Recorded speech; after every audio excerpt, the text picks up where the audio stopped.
لو انت فاكر ان الصليبيين لما بنتكلم عنهم بنتخيل بقى فيلم صلاح الدين والممثلين اللي فيه ان هم كانوا اوروبيين وشعر اشقر واحمر وملامحهم اجنبيه وحركات، احب اقول لك ان معاك حق، بس برضو مش عايز افاجئك ان الصليبيين كان بينهم سكان محليين من الشام، بل وحتى شارك معهم بدو حسب دراسه جينيه جديده. حوالي سنه 1095 ميلادي بدات الحملات الصليبيه على الشرق الاوسط من جميع اقطار وممالك اوروبا تقريبا، ونجحوا فعلا في مهمتهم وحربهم الدينيه والسيطره على مملكه بيت المقدس. العلماء من فريق بحث كبير لسنه 2019 فحصوا هياكل لصليبيين سقطوا في معارك بالقرب من مدفن من إحدى قلاعهم بمنطقة صيدا. القلعة تعتبر مركز حيوي، وكانت منطقة معارك بين المسلمين والصليبيين ما بين 1025 ميلادي إلى 2283 ميلاديا، وده نفس التاريخ الكربوني للهياكل. المفاجأة بقى إن العلماء نجحوا في استخلاص الدي ان ايه من 9 رفات، وكانت النتيجة إيه هي يا ترى؟ من ال9 هياكل 3 منهم كانوا أوروبيين جينيا، ال3 كانوا واحد إسباني والتاني ألماني والتالت إيطالي حسب الأوتوسومال. وطبعا المفاجأة بقى كانت في إنه في 4 هياكل من ال9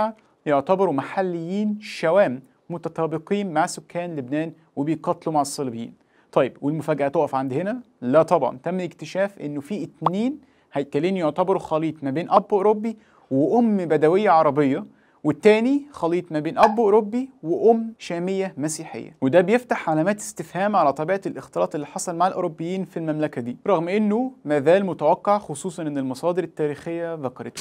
الفريق البحثي وضح إنه الهياكل الشامية دول كانوا أقرب جينيا للمسيحيين اللبنانيين، ولو إنه تقريبا ما نقدرش نقول إنه في فريقات ما بين اللبنانيين في الفترة دي، أو إن كان في اختلاف واضح في الجينوم ما بين الاتنين. وكمان من دراسة سابقة كان نفس الفريق البحثي اكتشف اختلاط ما بين الصليبيين جوه الجينوم اللبناني الحالي، وبالتالي فالدراسة هنا بتؤكد فعلا انه اللبنانيين يعتبروا فيهم اختلاط اوروبي. بغض النظر انه كمان وضحوا ان السكان اللبنانيين المسيحيين دلوقتي بترجع اصولهم كأغلبية للسكان القدماء وليس الصليبيين على الأقل في الأوتوسومال. الاختلاط اللي كان حصل بقى بين الهيكلين المختلطين دول لو هنعكسه على الجنسيات الحالية، فالفريق البحثي قال إنه واحد من الهياكل نقدر نقول إنه من أب كرواتي وأم من لبنان مسيحية، والهيكل الثاني الموجود أبوه نقدر نقول إنه نرويجي وأمه سعودية أقرب لمرجعية سكان السعوديين، أو نقدر نقول إن أبوه من شمال أسبانيا وأمه من بدو الشام. طبعا هنا الاختلاف بيكون إنه المرجعية واحدة والفروقات ما بين السكان ما نقدرش نوضحها قوي بالعلم الجيني. طبعا معلوم إنه كان فيه وما زال يوجد قبائل عربية بدوية كانت تدين مسيحية، وده ممكن يكون أول دليل فعلي وجيني على مشاركتهم مع الصليبيين وقتها. الدراسة كمان كانت فحصت هياكل من لبنان العصر الروماني وقارنته مع السكان المحليين، وقالت إنه المسلمين اللبنانيين عندهم تأثير أفريقي وشرق آسيوي،